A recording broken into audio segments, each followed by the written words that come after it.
That's great. And I want to thank everybody for being here today. We really, truly appreciate it.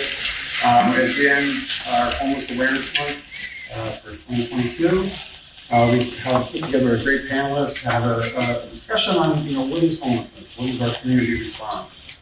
What are we each experiencing from our own agencies? How can we help? What can we do differently? I see a lot of faces in this room. I know we belong to a lot of different systems within the New York State systems. So we all have individual experiences with different agencies, different state agencies and things like that, and how they define homelessness and how they help our agencies to combat what we're experiencing, especially in our community. One of the things that Jamie, Matt, and myself talk about a lot is, it's very wonderful that Glens Falls, Warren County, and Washington County are growing so rapidly. But with economic growth comes social problems. And one of those social problems, unfortunately, is homelessness and poverty. So we're here to discuss that. We're also here to discuss, what the definition of homelessness is. There's many definitions out there. Before I came, I printed out, and HUD has graciously broke it down to 4 very long categories of what homelessness is. And I can read that definition for you, but I don't want to bore you. But I'm going to ask our panelists to kind of, in your own words, describe what homelessness is to them and to their respective agencies. My name is Jason McLaughlin, and I'm the executive director at Wait House. And Wait House is a runaway and homeless youth shelter in Glens Falls.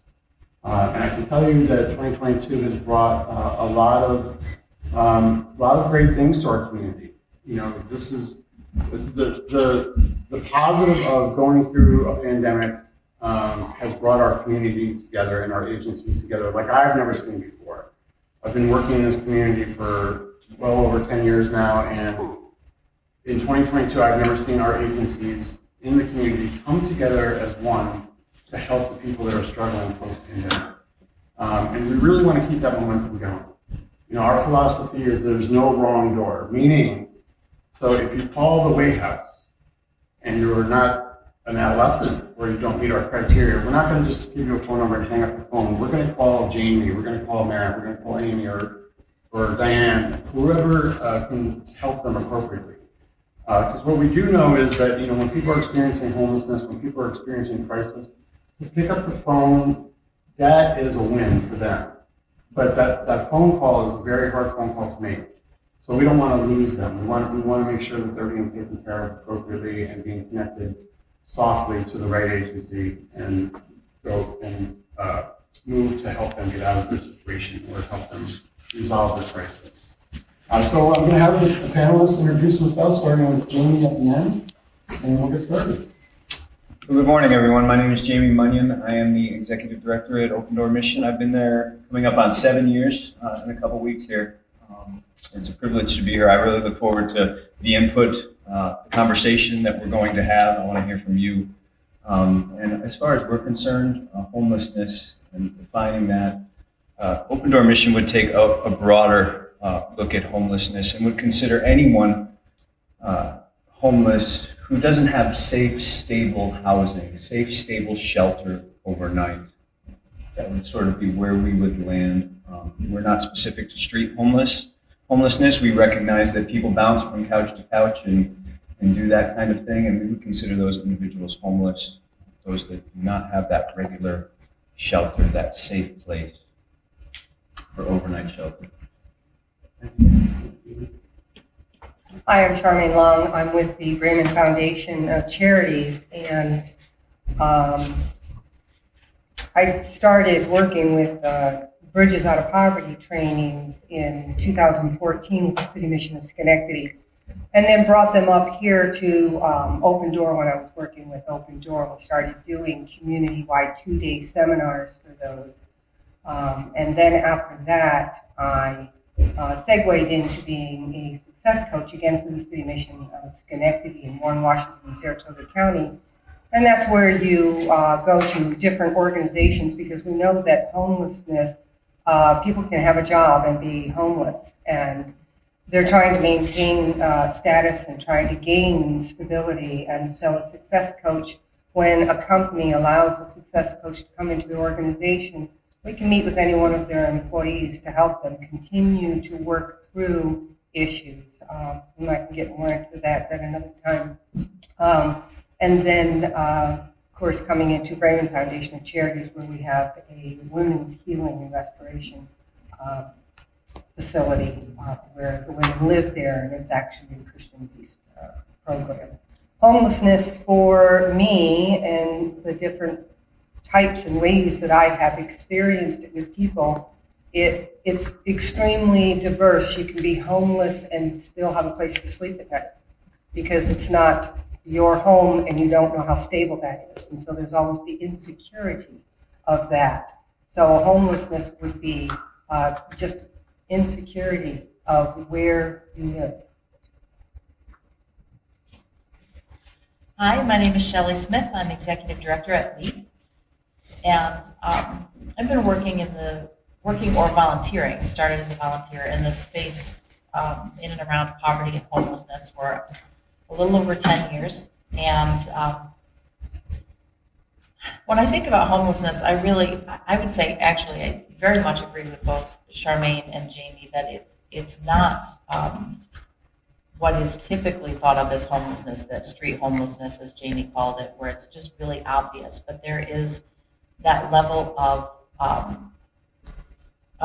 trauma, really, that comes from that insecurity that Charmaine spoke of. It's though an individual may have a roof over their head for a night, if it's not stable and secure, if it's not a sure place where they not only know that they're going to have it the next day, but also know that it's safe for them. There's nothing expected of them that's unreasonable in return. We can get into trafficking and all that kind of stuff when you think of that. Then it creates a heightened sense of anxiety and crisis for the individual, which brings about a whole series of events and more crisis and more trauma. So addressing homelessness at its core, because it is not the source, it is a symptom of greater problems, is an important thing for our communities to be doing. I'm Amy Secor. I'm a probation supervisor at Warren County Probation. I've been at Warren County Probation since 2008, and prior to that I worked in foster care for Northeast Parent and Child Society, and then I was also a probation officer for the state of Alaska prior to that.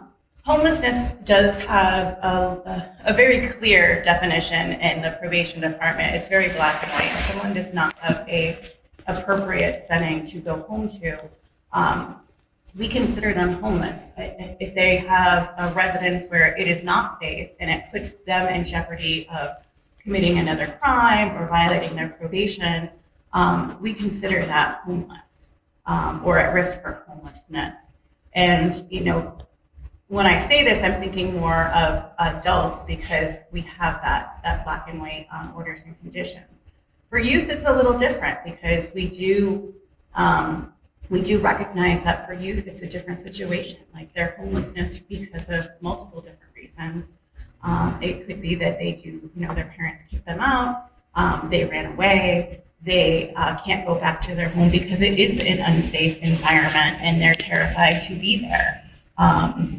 So there are, multiple different definitions and situations in our probation department, but homelessness, regardless, is an issue. And I think, you tapped on it about the trauma-informed practice, and Jason mentioned when someone, makes that phone call, that is a win. But if the end of that phone call is not receptive or is, even if they're just short and the person doesn't understand, you're talking about somebody who probably took a long time to muster up the courage to make that phone call. And if the person on the other end just points them to another direction and that person points them to another direction, they're going to give up, and or they're just not ever going to try again. So I think, agencies, even probation, we're not always the best at trauma-informed practices, but we are trying. We have to keep that in mind. When somebody's asking for help, how are we responding to them? And are we responding to them that are going to get them where they need to be? So we are changing, and I think our connections are making that change. Good morning, everybody. It's nice to see so many familiar faces and to meet some new ones. My name is Matthew Bryan. I'm the executive co-chair for the Saratoga, Warren, Washington, Hamilton Continuum of Care Coalition to End Homelessness. And for the better part of a decade, I've worked with nonprofit organizations for homeless housing, criminal justice collaboration, and community outreach. Definition of homelessness is a tricky one because I feel like there's so many avenues one could go down. I really think the best way I can explain it is one major life event. It could happen to any one of us in this room. Somebody loses their job, their car dies. They have to choose whether they're going to pay rent or whether they're going to fix their car. One major life event, as a professor of mine once said, it's really what defines being on this side of the desk or that side of the desk. And again, it can happen to any of us, any of our family members. Those of us who work within the field, I think it's so important that we take that approach that it could be any of us or our family members, and treat people with that respect. As Jason was saying, when somebody makes that phone call and they maybe don't get that warm response or they get brushed off or treated like a number, that can deter them. They could spend years on the street. They could go through horrible situations. And again, as everybody said, this all goes down to trauma-informed care. I'm going to disagree with Amy. I think her office is so trauma-informed. I've worked with her for years and years, and it's been a pleasure to do so. And they've always treated everybody with such respect. And that really makes a difference. Hi, I'm Diane Palermo. I work at Warren County DSS, and I'm the case manager for the Temporary Assistance Unit. I primarily work with the homeless. What homeless awareness is, or what homeless is to me, it's so broad. It's anywhere from someone who is transitioning out of a 7-year imprisonment to a family of 6 who, their landlord refused to fix anything in the apartment and it's condemned. There's just so many different avenues, but we do have a great system within. It just needs to be fair because there's such a need. Thank you. I see we've got a wonderful panel and a lot of experience in this room, so I really do appreciate you being here. Really appreciate you being here. So, one of the things that I'm often asked is, what are the causes of homelessness? People have this perception in their mind that the homeless have created their own homelessness. That they have chosen to be homeless. And people ask me, what does homelessness look like? I say, well, just drive down the street. You'll see it. You got to open your eyes, but you'll see it. And one of the things that we do in our community is try to bring awareness and try to combat the causes of homelessness. I'm going to call Jamie out here because, what he's trying to do is get to the core issue of homelessness. We're done putting Band-Aids on things. We've tried that, it doesn't work. So we try to get to the core issue. So I'm going to call you out again, Jamie. If you could explain, what do you think are some of the causes of homelessness? I think quite regularly we point to mental health or addiction issues. I like to take it back even further and just look at poverty as a whole. I think that poverty is the overarching issue that we deal with within our community, and we often like to, like Jason said, act like it's not there or act as if it's not as bad. But it really is. It's pretty significant. Some of the most recent data that we've pulled, we met with Dan Durkee from Public Health, Warren County Public Health, and we did a community health assessment in the past few months. And some of the data was really shocking that he had, and this is data from prior to COVID, 12% poverty rates throughout the Adirondack region. And this is prior to COVID, so I'm imagining those rates have skyrocketed over the last few years. In Warren County, over 50% of the renters in Warren County do not have 30% of their income going to rent. They don't have that threshold where it makes it feasible for them to rent and get medical care and get food. Over 50% of the renters don't have that living wage job so that they can make that all work. So they're on the precipice of disaster in many cases, of losing their housing, not being able to afford food, not being able to afford medical care. So I like to step back and look at poverty. And in my mind, poverty is a chronic issue, right? We have crisis issues, we have disaster type issues that happen. 6 feet of snow in Buffalo is a crisis issue. Tornadoes that rip through communities, those are crisis issues. Poverty is really, in my mind, in most cases, a chronic issue. It's a cyclical thing that is going on that really warrants a really specific response. It warrants a chronic response, a personal growth and development response.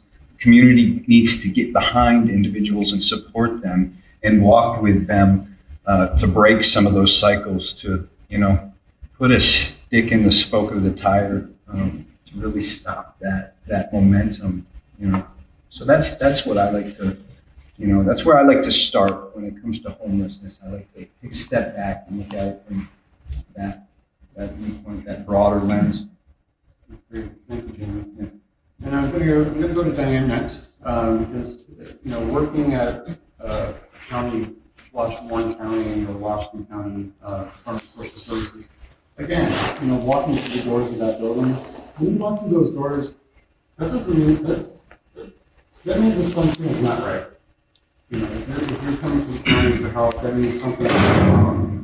And what that is. And it's also a very brave step to take those steps into the county. Nobody's there because they want to be, I always say. So Diane, what do you see in your day-to-day, some of the causes that you're seeing in the county? So, like Jamie was saying, poverty, if you look at rent prices opposed to what people are making, it's not even feasible to pay their bills. Again, mental health is a huge cause of homelessness, addiction, the lack of housing, generational poverty is a huge thing. A lot of people learn these situations from their upbringing, and they don't know a way out of it. Really quick. Oh, sorry. Oh, no, go ahead. Does everybody understand when we say 30% of what somebody's making towards their housing? Is everybody familiar with that term? Okay, good. Because most of the folks that we serve, they're on Social Security, they're disabled. Their income at maximum monthly figures here is maybe $1,000. $819, and then their rent is like $750. So and then you count it electricity bill. People say, oh, they have sample. Do you buy shampoo, conditioner, and body wash? There's just so much. Even if somebody can't afford the park, it's literally all they can afford is $80 left over for the month. So let alone trying to get a bus pass or gasoline. How do you get out of that donut hole? How do you get ahead? That goes to the next question, and this would direct this one towards Amy, Shelley, and Charmaine. When you meet with people, when you meet with families, do you see some warning signs to say, okay, well, this person in this family might be at risk of homelessness. This person might be experiencing domestic violence at home. This person might be experiencing trauma or adverse childhood experiences. What are some of the warning signs that you see when you meet with some of the families that you suspect may be at risk of being homeless? Well, I'm going to start with probation is required to do assessments, on any case that comes through. For adult cases, it's called a compass, and it's almost like a risk assessment to determine the needs of that person who's coming to probation. We also have a YAZI, which is called a youth assessment plan for youth. And youth can come to the probation for PINs or for juvenile delinquency. And that is more of a family-oriented assessment. And in those assessments, it does address safety concerns, risk concerns as far as housing and stability. And that makes it almost easy for us to determine where we think this person needs the most immediate services. Another thing too is just talking to somebody. They may not be a family, a mom or a dad may not be truthful when they come into probation, because really, does anybody want to be there? Probably not. Does anybody want their child there? No. Most of the time, no. So, there's things that we can pick up on. For instance, one of my officers did a home visit and she noticed that everything had been in boxes for weeks. And she was like, well, they hadn't moved in here. And so she sat down with the mom and said, I did notice this. Is there something that we should know about? And she said, well, we got an eviction notice and we're kind of just waiting, to be kicked out because we have no place else to go. And thankfully, my officer did know enough to have them contact the White House for assistance immediately, because I don't know if she'd ever said anything to us had we not been in the home and recognized that. Another thing is domestic violence issues. My officers are all trained in recognizing the signs of a domestic violent home, which, I'm grateful for, because it's not only for their safety, but for everybody else in the home safety.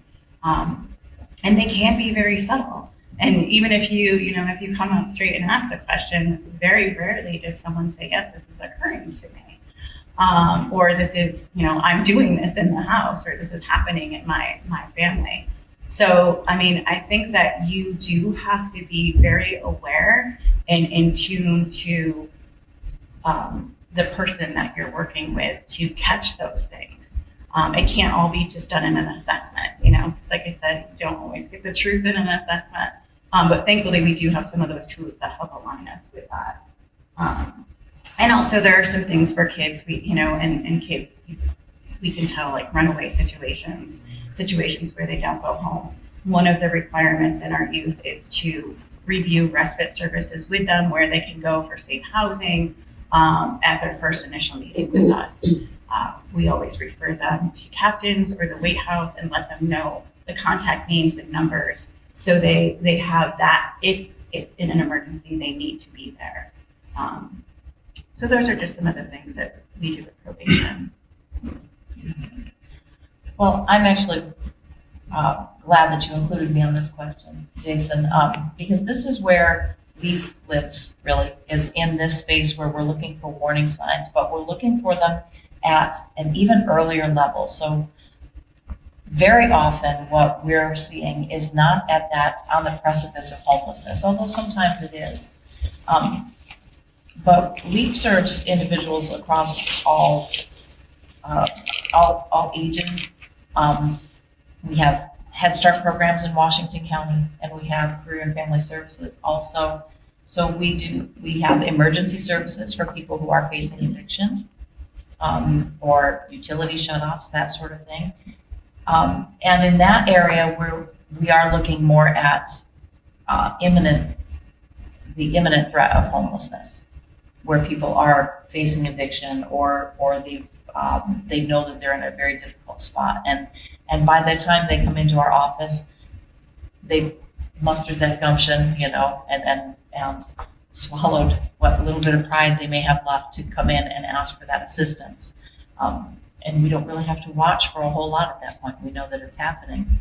However, in Head Start, we're addressing the whole family.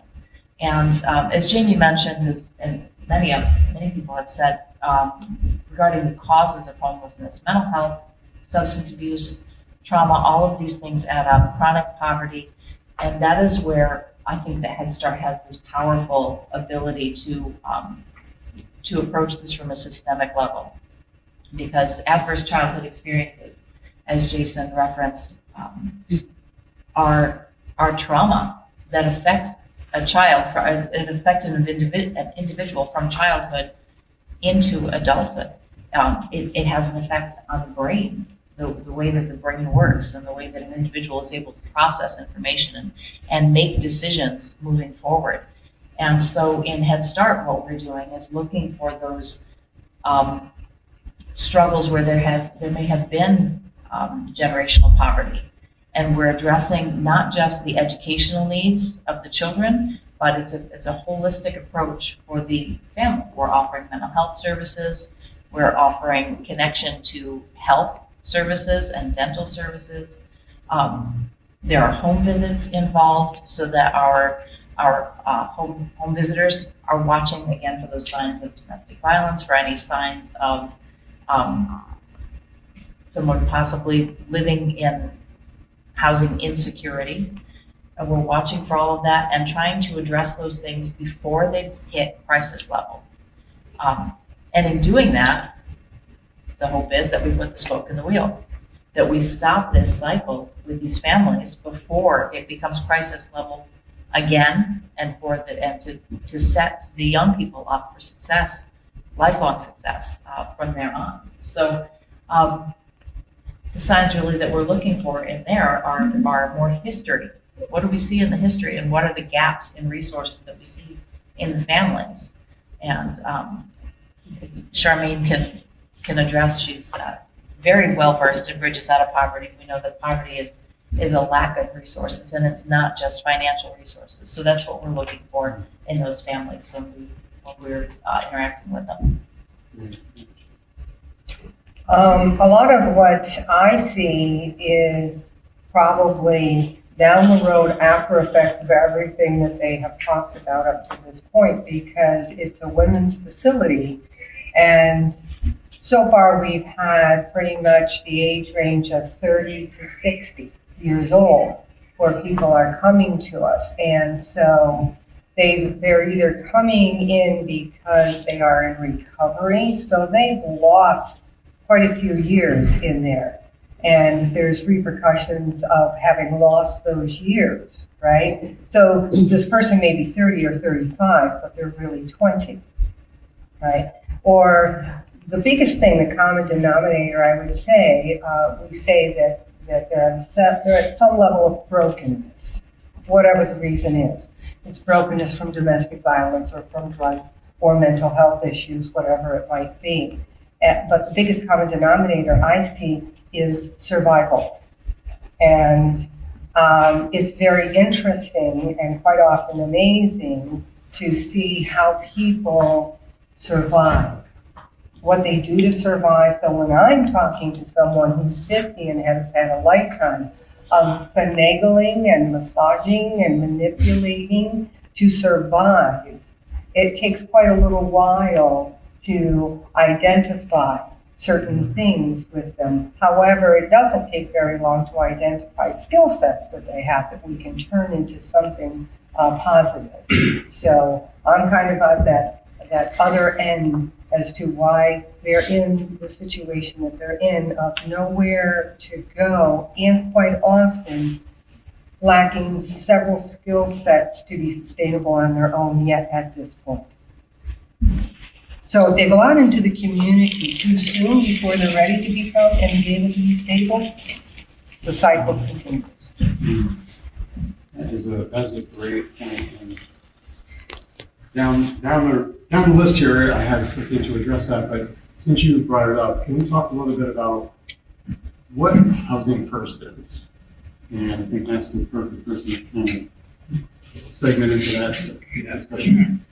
So the Housing First approach is something that was foreign to me before I got into the residential world, and it really didn't make sense to me either. Housing First approach states that no matter where somebody is in their journey, whether they're in mental health treatment or not, taking medication or not, in rehab or not, in substance use services or actively sober or not, they deserve a safe, affordable place to live. Working in the mental health field, we always learn that, okay, you have to be abstinent from drugs or alcohol for 6 months before you can get residential services. You can't use when you're in these residential services. Well, it created this little vortex where people couldn't get these services. So the Housing First approach comes in and just says, a mandate that said, regardless of what you did in their journey, let's get them safe affordable housing. Because housing is healthcare. Housing is the beginning of somebody's journey. And to what Charmaine said, I'm a big fan of elevator pitches.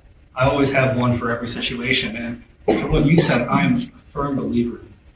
You know, if somebody's living on the street, they're living in their tent, they're couch surfing, their autonomic nervous system is in this state of survival. So you would think, okay, let's give them a safe place to live. Let's give them an income. Let's give them food security. Problem solved, right?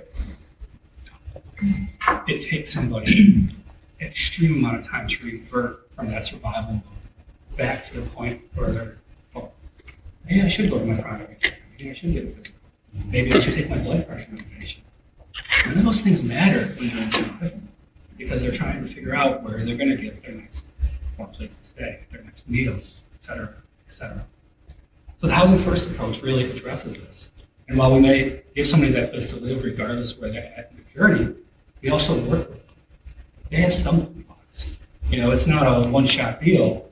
I'm a firm believer in first, second, third, fourth, fifth, 10th chances for someone because it can take that long. Specifically when we're dealing with our chronic homeless population, I've seen people who I've given brand new apartments to, fully furnished, beautiful. I'm talking quartz countertops to the nines. They get their tent and they set it up in their living room. And they sleep on their floor in their living room for 6 to 8 months because that's what they've known for the better part of 20 years sometimes. How can we expect somebody just to revert back? And that, I think, is something as providers is so important for all of us to know. And again, I've had the pleasure of working with everybody on this panel in one way or another over the years. And in our community specifically, I feel we've really overcome that. It's not the model of yesteryear. It's really this model of trauma-informed, of housing first, and how can we help people? That's what Housing First means to me. When we talk about, and Shelley and Charmaine, when we talk about some of the barriers, Diane, what are some of the barriers to housing that you're seeing in DSS? I probably spend a lot of hours begging landlords to rent to my clients who have HUD vouchers who can afford it. Sometimes I'm getting off the phone and the landlord's laughing at me. If you think about it, if you had to pick up and move tomorrow, would you be able to afford the first month's rent, security, furniture for yourself, your children, and everybody in the household, food, all of that, and then transportation?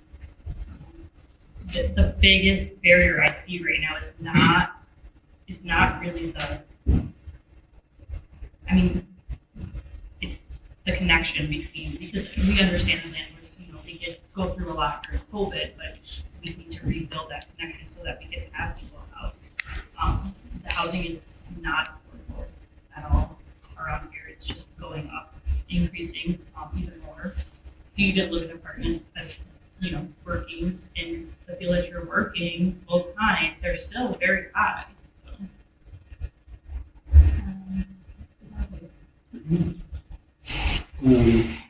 This question is directed towards Amy and Shelley.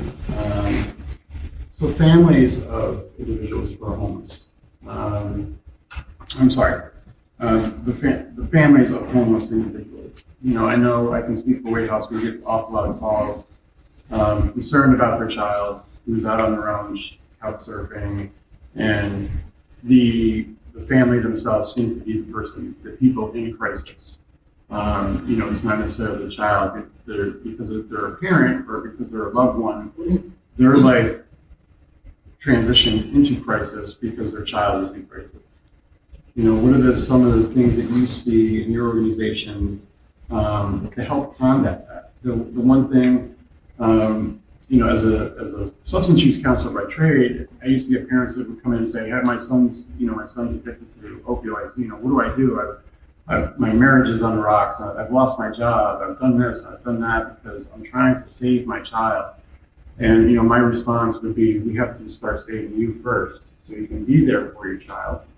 So just a quick question: if you see this, in probation, if you see this that week, where families are so focused on their other family members or loved ones or perhaps friends that they're not able to focus on their own lives moving forward. That is a very difficult thing to approach in many ways. I think of a parent that we worked with for a very long time who was a victim of domestic violence. Her son was on probation, and she was constantly re-traumatized by situations that were created by her circumstance and her son's circumstance. And the first thing we attempted to do when we recognized it, because that's not easily recognizable, that's something that you learn after time, after working with a family and understanding the circumstances that brought them to your department or your agency. And, that's at that point, we started sitting down one-to-one and having conversations about what is trauma. Because she was very resistant to any sort of counseling. She'd been in it before, she had tried domestic violence services, it just didn't work for her. And, she was currently in a relationship that was emotionally abusive, but not domestic violence. So, it became a work in progress to work with the parent as well as the child to kind of show them where they were at during the process and get them to trust other agencies to assist them in that process, which I think that goes back to the relationships with agencies and how probation has, in the last, I'd say 6 years, really gotten involved in community agencies. So we understand who does what where, what those relationships are, how we can utilize that service, but also that actual personal relationship. And I point to Matt because he really saved a crisis situation for me when I was a probation officer with an individual who, was facing homelessness and had a very severe substance abuse addiction. And so without that connection and without those services, we could not assist the people that need the help in probation. We are not, a housing agency. We are not a mental health facility, and we are certainly not a substance abuse counseling, a WASES facility or a housing agency, and that means, so it's those connections that really, are necessary in order to get people to help. I love that you use this word several times because this is really what is at, I think, the core of all of this is relationship. There's just, when we're talking specifically about families, that was the question, who have a loved one who is experiencing homelessness and the trauma that they feel, relationship for them and with them is healing. Relationship is healing. It is the way to healing from trauma of any kind. But that has to be safe, stable relationship. So what we try to do at LEAP and what I know many agencies try to do, we have a wonderful community that understands this, is be a safe place for people who are either experiencing that, the trauma of homelessness or poverty themselves or have a loved one that does. Be a safe place where they can, the experience of that safe relationship helps people to engage their higher level thinking, right? To engage the parasympathetic system and be able to think more clearly, to think in a different way, solve problems in a way that they haven't tried before, think about something new, and to and it just de-escalates them. And so when we're able to do that with families and be that safe relationship for them, then they are equipped to be that safe relationship for the people that they love that are in crisis. And likewise, our agencies can be that as well, right? We can be that for one another. We can definitely be that for the families and the individuals that we serve. And I think that that is one of the beautiful things about our community is that we really do have a community full of trauma-informed agencies that understand we just need to be safe. When you look me in the eyes, you need to see softness, not harshness, right? And that's going to be one of the first things that helps lead an individual into a safe space and to recovering from whatever trauma it is that they have experienced or are currently experiencing. And again, with families, set them up to be able to help their loved ones as well. Yeah, well said. And that brought up something in my mind. individuals should not be punished because of their circumstances. They should not be punished because they're sick, if they have a substance use disorder or mental health disorder. Our previous system seems to really be targeted for punishing people who are ill. And as we all know, that deflates self-esteem, that deflates their sense of purpose. If they're being guilted into saying, oh, why can't you get a job? Why can't you do this? He's doing it, she's doing it. We really have to look at the individual, and determine, how can we help them? We're not here to rescue. We're here to help. We're here to guide you into living a different life that's self-sustainable. Self-directed is really where we want to go. So personally, it angers me when I see that, and like you said, looking at them with eyes of kindness rather than despair or even hatred. Not to get into politics or anything, but there is a legislation in a town near us who is basically trying to criminalize poverty. They put forth legislation where homeless people cannot be within 60 feet of an ATM. They cannot be 60 feet in front of a business. They cannot ask people for money. They cannot do this. If they do so, they will be arrested. To me, that's criminalizing poverty. So I appreciate you bringing that up. And I'll stop talking. So, so Charmaine, can you speak a little bit, about bridges poverty and some of the preventative to identify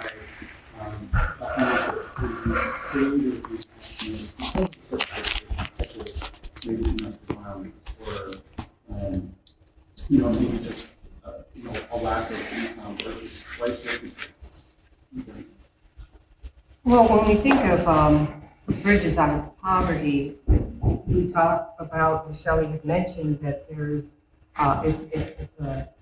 the degree in which an individual lacks resources, and we're very fortunate that in this area we do have lots of resources, and as we've already talked about, having this interconnectedness is extremely important because no one organization can do it all. We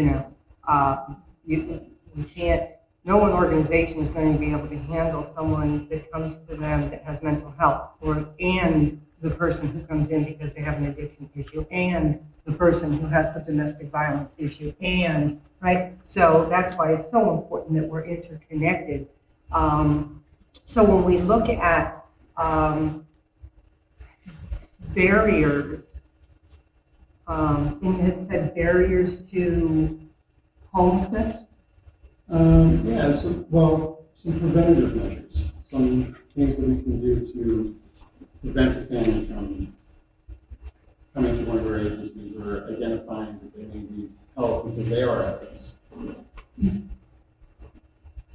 preventative is pretty tricky, because quite often we're not aware until there is an issue and, that horse is out of the barn. It's already there. So preventative is pretty tricky.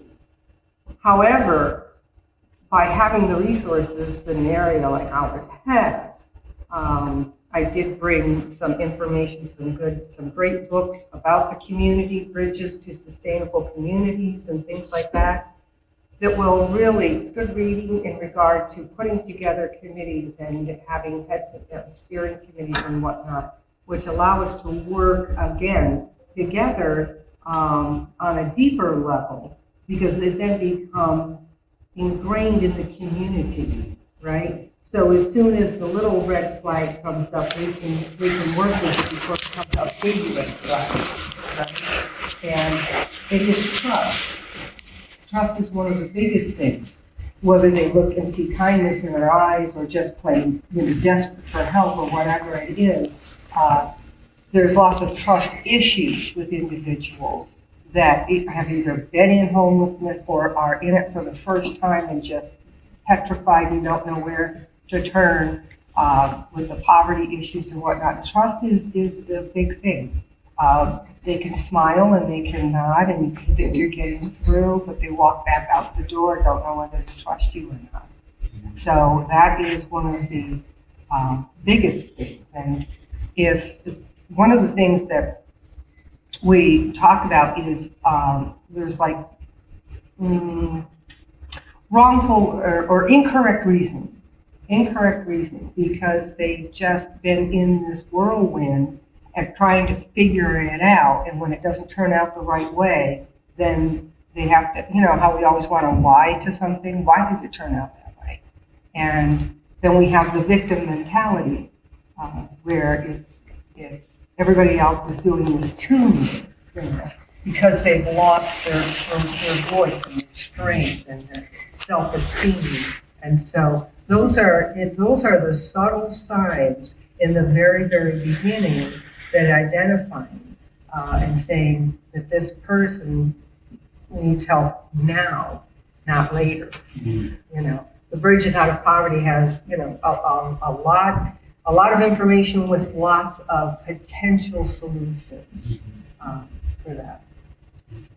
Yeah, I love, Charmaine and I work together in the Bridges Out of Poverty space a lot, so I love to hear her talk about it. And the reason I wanted to say something is the prevention piece. It is so hard. Like Charmaine said, by the time we see somebody, often they're already in crisis. But this is one of the things actually that excited me when I made the move to LEAP. I had been working directly in homelessness for a long time, and at LEAP, particularly in the Head Start space, I would say that prevention is where we live at a very early stage. And so anybody ever had Bridges Out of Poverty? Have you taken yeah? Okay, so the resources that we talk about when we say that poverty is the extent to which an individual lives without resources are, of course, financial, but also mental, and we're talking there about cognitive resources, not mental health. Emotional, it's emotional stability, spiritual and physical. And so what we're able to do in Head Start and with our home visitors and so forth is take a look at the family and find out what resources of those, and there's also social capital as well. Pointing to my hand because that's the way we demonstrated. It's here. So we're able to assess what resources a family does have. And what resources an individual has. Because lacking in one resource, a financial resource, is hard enough. But if I don't have the mental or emotional resources to be able to do whatever I need to do, and this is beyond survival mode, this is thought out, intentional steps to overcome something and make a change in my life, not just survive. If I don't have those, if I don't have the social capital to get the help that I need, if I have physical barriers that keep me from being able to do what I need to do, that increases the likelihood that I am going to sustain a poverty situation and potentially experience homelessness, or my family may eventually. So being able to take a look at those resources at the family level early on can help us, and then to be able to connect families with the resources that they need and help them build, it's strength building from the inside out, then we are able to work toward that prevention. It's just at a very, very early stage. We may never know, how many instances of homelessness or extended chronic poverty are prevented, but we know that that's where it needs to start. That's great, thank you. We're going to try to switch gears a little bit and start talking about what our community response has been, especially within the past year. I'm going to call on Matt to talk about what we call the Homeless Management Information System, HMIS. Can you explain a little bit about what Homeless Management Information System is? Sure. So HMIS, Homeless Management Information System, is a virtual platform. It's a program, piece of software that any federally funded and non-federally funded agency can use that utilizes homeless services that helps homeless individuals. Everything from nonprofit organizations that offer homeless housing to Department of Social Services to youth homeless housing. It's a central database that once somebody comes into the system, we enter their information in.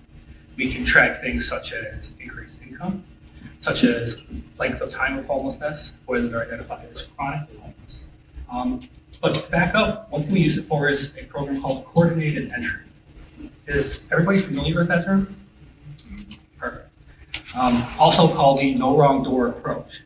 Coordinated entry really centralized when somebody came in was seeking homeless services. Now, we talked earlier about somebody coming into, say, Department of Social Services or to the White House. Now they're seeking out services. Okay, well, we don't serve, your criteria here. Take this, go 5 miles down the road and ask for this person. You get there. Oh, I'm sorry, we can't help you today, go here. How is somebody supposed to get through that red tape when they're in a crisis scenario? So coordinated entry really expedited that. Again, no wrong door approach. Somebody comes to the White House, but they're an adult. Okay, the White House can enter them into coordinated entry. And then they're a blanket application to dozens of housing programs within our COC. You don't have to meet that youth or transitional youth criteria. Maybe you have a mental health diagnosis. And one of our mental health agencies within the community will see you pop up on that list. They have housing opportunities for you. They'll reach right out to you and to the person who entered you in. Another unique thing about this is it's not first come, first serve. Traditionally, that's always been the way housing programs or any program has worked, but it lacks something. Coordinated entry utilizes the most vulnerable person first. So it uses a scoring rubric. Everything from your age to if you're pregnant, if you have CPS involvement, criminal justice involvement, and the list goes on. The higher you score on that list, the more towards the top of that housing list that you go. So if somebody comes in and they're identified as the most vulnerable person, they will get housing first and foremost. I always like to put it as, somebody fills out a SPLA application for housing. They have a dozen friends and family members, they have a $1,500 income per month, versus somebody who doesn't qualify for temporary assistance and has no resources. Who really has the bigger need? I don't want to be the one to make that call, but I look at a person who has nothing and nobody as the person who would probably need that resource first. Coordinated entry in HMIS really expedites that process. And then throughout the entirety of the time the person is housed within our homeless housing programs, we update those systems. It gives our state and our federal government the data they need to identify trends. It ebbs and flows with what criteria is prioritized, whether it's transitional age youth, domestic violence, homeless veterans, mental health, substance use, to where our federal dollars go on a year-to-year basis. Systems like HMIS help them identify that and then help allocate those funds to really who needs that money the most at that year. I'm going to call on Jamie next because I would really like to hear, I'm going to butcher it, the pathway program. And as I said at the beginning, Jamie has a vision for moving people out of these situations, moving people out of homelessness and poverty and into self-directed ways. Can you talk a little bit about the pathway program for us? Sure. So it's the Life Path program. Life Path program. Yeah. And it's something that Shelley and I developed with guidance from Citygate Network. Citygate Network is sort of the umbrella for rescue missions throughout the United States. And they came up with this framework for what it takes an individual to get from homelessness to stability. And I always add this caveat to homelessness to self-sustainability and with a clear recognition of the benefits of healthy interdependence, right? And being in relationship and healthy relationship and how we all need that. So there's 8 steps in the Life Path program. We address, just from the ground up, we address just getting on the ground at the transitional shelter and getting to know the environment. In the first step, safe. An individual gets a couple weeks to sort of get up to speed with what they're dealing with. It's not an easy thing to go into a new facility with new people, not knowing what is expected. That is a really, really hard transition to make. So we want to give them time to acclimate. So step 1 is safe. Step 2 is sober for individuals that are wrestling with addiction issues. And when I say addiction, it goes beyond drugs and alcohol for certain. Food, sex, anything, any addiction issues can be addressed and should be addressed. Those are some of the things that really keep us stuck, sort of bind us up. So step 2 is sober. Step 3 is stable, and that's sort of the meat of the program. We recognize that it takes a long time for most people to make changes in their lives, right? Change doesn't occur overnight for most individuals in most cases. So we want to give individuals time to make the changes that they need to make in their lives. And we do that in step 3. We want them to grow in their ability to be mentally stable, emotionally stable, spiritually stable, if that's what they want to pursue. We want to give them an opportunity to do that. So we give them 6 months in those first 3 steps. We've seen a lot of programs out there, and I'm sure you're aware of a lot of programs, maybe addiction treatment programs, where you're in and out in 30 days, right? And you're expected to have recovery and to be on your way to a new life. And that's just, in most cases, it's not realistic. I can say from experience, it didn't work for me. I did 24 days. I came out. A month later, I relapsed. And it didn't work for me. And we recognize that people need the opportunity to heal, as Shelley said, to make changes. So we give them 6 months in those first 3 steps. And then beyond that, they have all sorts of options. Once they've gotten through the first 3 steps of the program, they can pursue schooling or they can pursue skills certification. There's a step called Secure, which the focus of that is getting financial stability, getting the budgeting in order, figuring that out. Maybe I have debt that I need to take care of. And then step 7 is about getting a place that's appropriate for them to live in, a place that they can afford. And that can look a lot of different ways, right? Maybe it's an older individual that needs assisted living care. Sometimes individuals need to go back into an inpatient facility because they just can't manage sobriety with Stewart's right down the road. I just can't, I'm not prepared to do that yet with that much temptation right there. And then the last step is serving. The end goal is that they're giving back to the community. And when I say community, the greater Glens Falls community, anywhere in the community, they're learning the benefits of serving others. So that's the Life Path program, and that's something that we built over the last few years. Yeah, and it's something that we're ready to really step into. We recognize that the community needs sort of a cohesive response to poverty and to homelessness, a really collaborative, cohesive response. And we need to have all of these philosophical approaches working together towards one end goal. So housing first, there's a time and a place where housing first is effective and it's good and it's the right place for an individual. But we also need this personal growth and development model where individuals are being built up. They have the support that they need. Trusting relationships are being formed. People are able to heal from some of the trauma that they've experienced. All those things are happening. Boundaries are being set. Maybe you didn't talk about boundaries yet. And sometimes we do that at the mission. We say no, that's because we don't think that's healthy for you anymore. So we have to say no, and we want to say it with compassion. And we want to give them options, and we want to put a restorative plan into place. So this is what it's going to take to get back to this place. We don't want to just punish or dismiss or say break from relationship or any of those things. We want to really aim towards restoration and to put those pieces together for the individual. What does it look like for you to get back to where you were? This is one setback. It doesn't define you.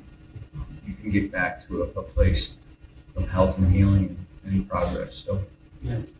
That's a great segue. I'm sorry. It's okay. I'm sorry.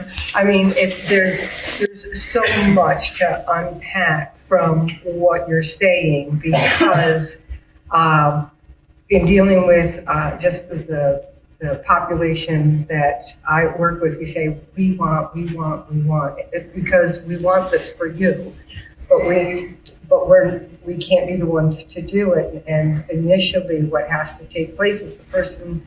The mindset and the mind change, which takes time for them to feel that this is something that could possibly last, that it's not going to shrivel up and go away in another few weeks or something. B, I deserve this. Why? What is there about me that feels as though I deserve to be homeless rather than I deserve not to be homeless?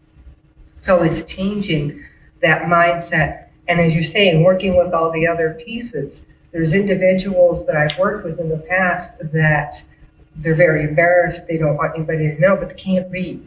Mm-hmm. They can't read. So we can give them a home, but are we going to support them for the rest of their lives? So no, and some people don't want to be supported the rest of their life. Some people, maybe that's okay if I get supported for the rest of my life, because this other way goes too big a mountain to climb. So there's so many pieces. There's the education piece, there's the literacy, I don't know how to handle finances, I've never written a check. All I know is to swipe this, and when we used to say years ago that, as long as I have checks, I have money. Well, now as long as I have this card, I have money, right? So there's so much that it takes a village. All I can say is it takes a village. It definitely takes a village. As I started talking about the brighter side of post-pandemic is that we realize that we can't do it individually. None of our agencies, none of us can do it individually. We all need each other. And this segment's really well, and I'll let Amy speak a little bit to it. But you talk about these people who our systems, as I talk about, some of our systems in our state and in our country actually help promote homelessness. Because of their discharge planning from an institution or a hospital, that really doesn't make a lot of sense. And again, it goes back to punishing people who are ill, punishing people who are sick, not giving people those second chances, really setting up for extraordinarily difficult situations and failure. And there's a program that Amy and I have been working on called Why Reconnects, and we focus strongly on restorative justice, restorative practices. And what that is engaging mostly our youth, but also adults, into discharge planning from hospitalization, from incarceration, from a justice center, back into the real world. And just instead of saying, okay, oh by the way, you're being discharged today, get your things together, we're going to drop you off at the SS. You know what I mean? And that's what's happening. And it really sets people better. So Amy, can you speak a little bit about the Library Connect program and what you see with the community practice that we've done? Well, I won't go into full detail about the grant, but we did receive the grant from Cornell University and the Department of People with Developmental Disabilities. We're one of 3 counties that received the grant, and it's a 3-year grant. What the purpose of it is we're really working with community partners, as well as youth and parents or people with lived experience, to be and have voices in that meeting, in those changes that we're trying to implement and make. So we do have a parent. At one point we had 2 parents, and then we have 1 youth and a potential new youth maybe, who want to be involved and who are involved in making these decisions and contributing to the circumstances that we're trying to fix or change. And so in this community of practice group, and we have various members from all over the community participating, we've really tried to set some goals for ourselves. The first one being restorative practices.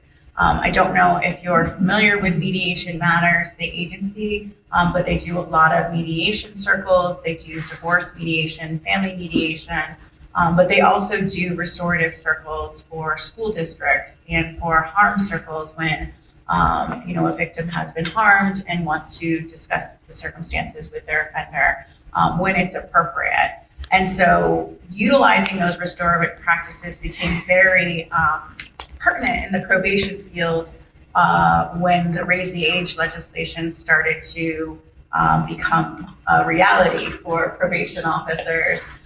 We started dabbling in it probably in 2014, but really became well-trained by 2018.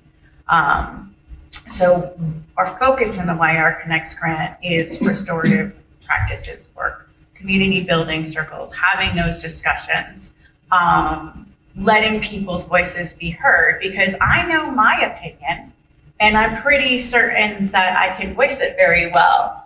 But I cannot voice your opinion or your opinion, and I cannot voice your experience, because my experience with probation is going to be extremely different than a parent who has had their child on probation, or a child who was placed on probation, or a child who had their parent on probation. But it doesn't mean it's any less valuable, because it is extraordinarily valuable to us to make decisions. And so I think that, the purpose of that grant has really had us reflect, like, hey, there's more than just us. There's more than just these agencies. There's this whole entire community that unfortunately we have not been hearing. And it's for various different reasons. I mean, like I said, we've really tried to recruit people, but there's a lot of reasons. And I know that, and I recognize that, me knocking on somebody's door in a Kevlar vest probably isn't the best way to go about getting their voice. So that grant has kind of opened up and helped us reflect, like, this is, we need the people who are receiving these services. We need those voices. We need them to be a part of this change. And to let them know that their voices are extraordinarily valuable. Because a lot of people do not realize that, because they're always told different things, and it might not be the truth. They don't have that trust. They've been told for many years by different people. So I think, that grant is the main purpose, is to give people a voice, and all people a voice, regardless of their circumstances and their current setting. I think we've done some good things with that grant. We did one of the first things that we accomplished was a Google Maps. We worked with the Public Defender's Office to do a Google Maps resource link, and we put it on the community resources. Where it's ever changing, because we get new agencies and old agencies move, or people no longer practice. So it's an ever changing, evolving Google Maps link. So that was one of our first projects. Another project that we have is the Parent Ambassador Group, which is almost another subsect group. And what I was recognizing in probation is we had a lot of parents that needed support, and parents that were either on probation and had children, or parents of children that were on probation, as well as parents just in the school district setting who really did not know what to do as far as resources, or children, where did they go with children for mental health issues or struggling. And this is always going to be, I think, an issue for us, is getting services for children that have mental health that have not been diagnosed yet. So the Parent Ambassador Group is facilitated by Cornell Cooperative Extension, and Roxanne Westcott does an incredible job. I was thinking about that when you were talking about resources, because when she came into the group and she took this over, she was like, I had no idea this agency existed. And now she's able to connect those people that are coming in for a parenting program or parenting support to agencies that make sense to them, that can actually give them the resources that they're asking for. Another example of that is using the grant is I have a friend who's a nurse in Buffalo, and she works for Fidelis Care. And she uses our Google Maps all the time, and their whole agency, because it's across the state. So they're like, well, I have a mother of a premature baby who is homeless now, and they live in Queensbury. So we go to we go and look for those resources. So the grant has really connected us to bigger things and to each other. I guess that's the gist of it. Yeah. It's got a lot of extensions, so we're really trying to accomplish. Probably too much. But. Yeah, that was a lot of extensions, and I'll talk a little bit about the White House a little bit, and then we'll open it up for questions to the audience. But through the YRE Connects, we've implemented restorative practices into the White House, which is our runaway homeless shelter. And I can tell you that it has changed the game. So, and what I mean by that is that, in the past, it was a very disciplined program. You're here, you're going to do this, you're going to do this, and if you don't, you're going to be out. And when I came on, and when Amy asked me to be a part of the YRE Connect project, I was like, And I got there and I stopped with my coffee, just another meeting, you know what I mean? But my eyes were open through the trainings and through the voices of the youth that we have there and his experience with the systems. You know, like I said, you know, his story was one day he was down at LaSalle and they got him out of class and said, okay, you're going home.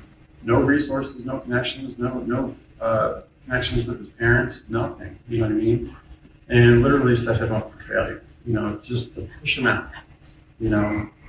And what we have discovered at Wade House is that when we use restorative practices and we include the youth in their treatment planning, in their decision-making process, that not only our behavior is going down, but the outcomes are going up. You know what I mean? So I can tell you, and I'm not, this has just been my experience. When I first started at Wade House, the police were there 3 to 4 times a week dragging kids out of that building for behavioral problems. Since implementing restorative practices, I have not seen the police in almost 10 months now. You know what I mean? And we have not had to discharge one youth for a behavioral problem, not one. You know, so I'm amazed. So I always tell people when you hear the word restorative practices, don't brush it off. Learn about it, implement it. And we have mediation matters coming in to train our staff. And it's changed the game. The energy in the shelter has changed. You walk in, you're like, oh, feels good in here. Before I was like, oh my God, I gotta get out of here. You know, but it truly is engaging our youth and making them, and this is one of the things that is important to me, is making our youth feel and know that they are valuable members of our community and that we care about them. Because they've been told otherwise their whole life. You know, and the stories that you hear will break your heart. You know, the one story I always tell is, you know, a year ago now, I personally got a call from our guy at school with a social worker who's panicked saying, hey, this mom just dropped off one of our kids with all his bags and says she's not coming back and don't try to find her. And didn't tell her. Just abandoned him at school. You know, so what can you do? So I said, well, we'll come down and pick him up, and but you're gonna have to explain to him what's going on, you know. And we brought this young man to our house, and he's been with us for a year now in our transitional living program, and he's thriving, you know, thriving, because yes, he just went through a very difficult experience. He was abandoned by his mom, you know, and that's difficult enough to go through, but we showed him caring, we showed him love, and we let him make some decisions on his own, and he now feels like he's part of the community. He now feels like he does now, you know, and has continued to go to school through all the diversity and through all the ups and downs of the emotions of being abandoned as a 16-year-old, and is coming out the other side of that, you know, and that has a lot to do with the restorative practices that's done for our organization. So I would like to talk just briefly about, you know, public perception and what we can do as a community, and then we can open it up for some questions. You know, public perception of homelessness varies throughout, you know, and obviously you're all here right now because this is a passion for you and this is a concern for you, and we appreciate that. But as I said in the beginning, a lot of our community do not recognize the signs and what we've talked about. And they truly feel that being homeless is a personal choice, you know, and or they're just, you know, they won't do anything about their lives. They'd rather go out and drink or use substances, or they won't address their mental health issues. So it's on them, you know what I mean? And going back to where, you know, Shirley talked about it takes a village, and that's truly what it takes. You know, so if anything comes out of this panel, it's really advocating for our folks in our community, to our legislatures, to our local representatives, saying, what are you doing? What are you doing to address this issue? You know what I mean? And it's interesting to hear their answers. Because I ask them all the time, you know what I mean? And their answers vary, you know? Some of them are like, what are you talking about? We don't have that issue. No, they're bringing them up from Saratoga. No, they're busting them up from Schenectady. No, not. It's here, you know. And I'm not kidding. These are some of the answers that I've gotten. So, you know, if we take anything away from this panel, is truly advocating for services, you know, mental health services, substance services, trauma services, talking to people that you meet on the street, not just ignoring them, not stepping over the body, but saying, hey, you okay? Because just asking if somebody's okay might just get them through that day. And saying, okay, well, here's a guy I don't know, or here's a lady I don't know in my community who just took the time to stop and ask if I was okay. You know, and that means the world. So, I'll ask the panelists first if you have anything that you would like to discuss before we open up the Q&A. Just to add on what you said, you know, just by being here today, you are all part of that village that's really helping our community. Whether you worked in the field, whether you had interest, you saw this and wanted to come join us, that's the first step. So thank you all so much for coming here today. I want to add to that and say I have a lot of friends that do not work in law enforcement. I have a lot of friends that don't work in mental health, and I have a lot of friends that have no idea the reality of the world they live in because their job isolates them.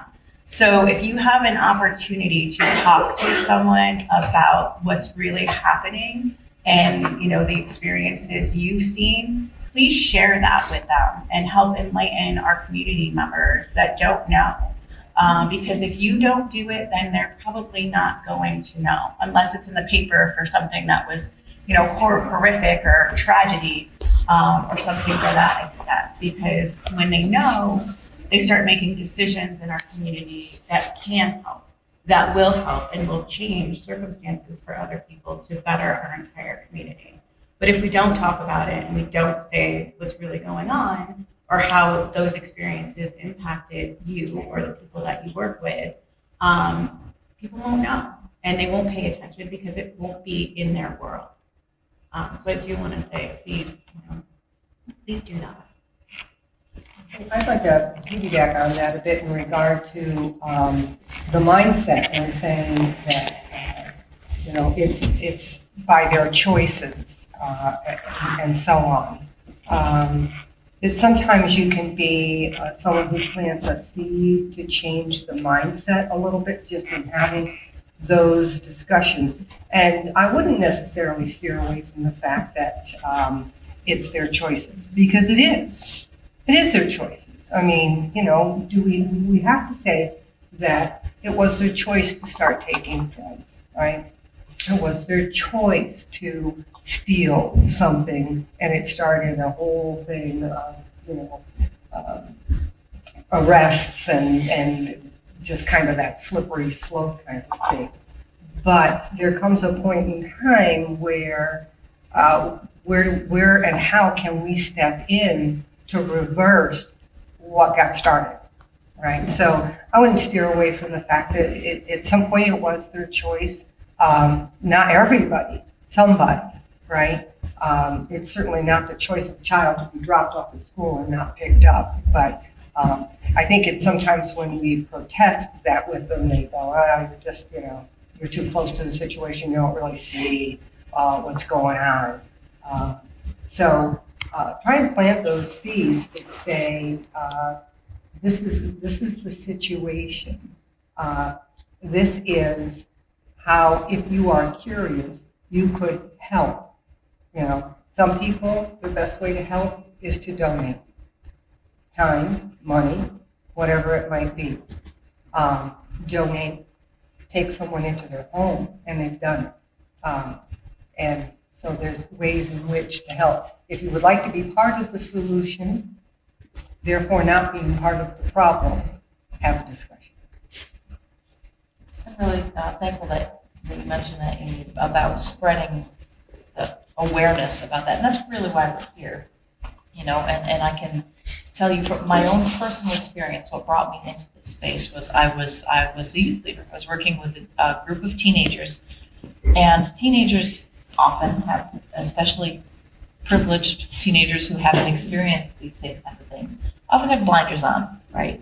Any little thing, not getting the shoes they want or whatever is a crisis in their world. And my goal was to help these young people see that there is a world out there where people don't have all the wonderful things that they have. And they don't have the stable families and that sort of thing. And I thought I knew that until I took those children to serve a meal at Open Door Mission many years ago. It was over a decade ago now. And what it did, my attempt to open their eyes, opened my eyes. And I have said since then that once you may look in the community and not think, if people say they're busted or that whatever, that people that are homeless are coming here from other places. And it is right here. Homelessness lives right here in our community. And once you see it, it's not that Hollywood version, but once you see it, you can't unsee it. You know, you recognize it, you see it, you know what you're looking at. And so opening someone's eyes to that, helping people to recognize not only that this is an issue in our community, but it is also a community issue. We are all part of the problem. We are all part of the solution. And it's going to take that level of community awareness and involvement for us to actually affect this at a systemic level.